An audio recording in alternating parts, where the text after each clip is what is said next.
Hello friends, welcome to Nick kitchen. இன்றைக்கி நாம் நிக் கிச்சனில் பார்க்க போகிற ரெசிபி என்னென்னா குடல் குழம்பு. இது நான்வெஜ் பிரியர்களுக்கு கண்டிப்பாக ரொம்ப பிடிக்கும். இது எப்படி செய்யலான்னு இந்த வீடியோவில் பார்க்கலாம் வாங்க.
இது கூட ஒரு ஸ்பூன் கரம் மசாலா தூளையும் சேர்த்துக்குங்க.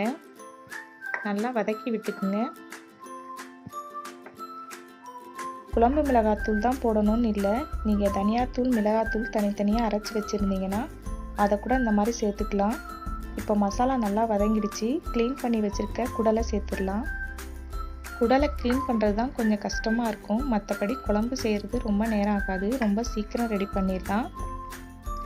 இப்போ குடலை சேர்த்துட்டு நல்லா வதக்கி விட்டுக்குங்க. இது கூட அரை ஸ்பூன் மஞ்சள் தூளையும் சேர்த்துக்குங்க. இந்த ஸ்டேஜில் பொடியாக கட் பண்ணி வச்சுருக்க 2 உருளைக்கிழங்கு சேர்த்துக்குங்க. இது குடல் கறியோடு சேரும்போது ரொம்ப டேஸ்ட்டாக இருக்கும். தேங்காய், வெங்காயம், சோம்பு சேர்த்து அரைச்ச பேஸ்ட்டை சேர்த்துக்குங்க.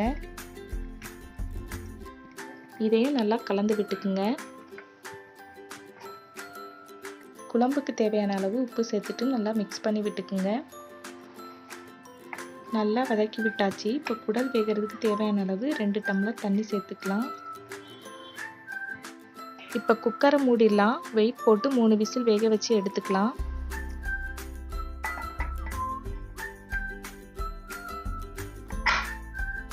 விசில் ஒழுங்காக வரலன்னா நீங்கள் 15 நிமிஷம் லோ ஃப்ளேமில் வச்சுக்கோங்க. இப்போ ஓப்பன் பண்ணிடலாம். குடல் நல்லா வெந்திருக்கு பாருங்கள். 3 விசிலுக்கு மேலே வேக விட வேண்டாம், ரொம்ப குழஞ்சிரும். நறுக்கி வச்சுருக்க கொத்தமல்லியே சேர்த்துக்குங்க. கடைசியாக 1 ஸ்பூன் மிளகுத்தூள் சேர்த்துக்குங்க. உங்களுக்கு இன்னும் கொஞ்சம் கெட்டியாக வேணும்னா குக்கரை மூடாமல் ஒரு 10 நிமிஷம் அடுப்பில் வச்சுட்டு ஆஃப் பண்ணுங்க. எனக்கு குழம்பா வேணுன்றதுனால இந்த ஸ்டேஜிலே நான் ஆஃப் பண்ணிடுறேன். இப்போ குடல் குழம்பு ரெடி ஆயிடுச்சு பாருங்கள். சூப்பரான ஒரு குடல் குழம்பு ரெடி ஆயிடுச்சு. இது இட்லி, தோசை, ஒயிட் ரைஸ் எல்லாத்துக்குமே நல்லா இருக்கும். நீங்களும் இதே மாதிரி செஞ்சு பாருங்கள். நிக் கிச்சன் வீடியோ உங்களுக்கு பிடிச்சிருந்தா லைக் பண்ணுங்கள், ஷேர் பண்ணுங்கள், மறக்காமல் சப்ஸ்கிரைப் பண்ணுங்கள். பக்கத்தில் இருக்க பெல் ஐக்கானை கிளிக் பண்ணிக்கோங்க. எப்படி இருக்குன்னு எனக்கு கமெண்ட் பாக்ஸில் சொல்லுங்கள். தேங்க்யூ.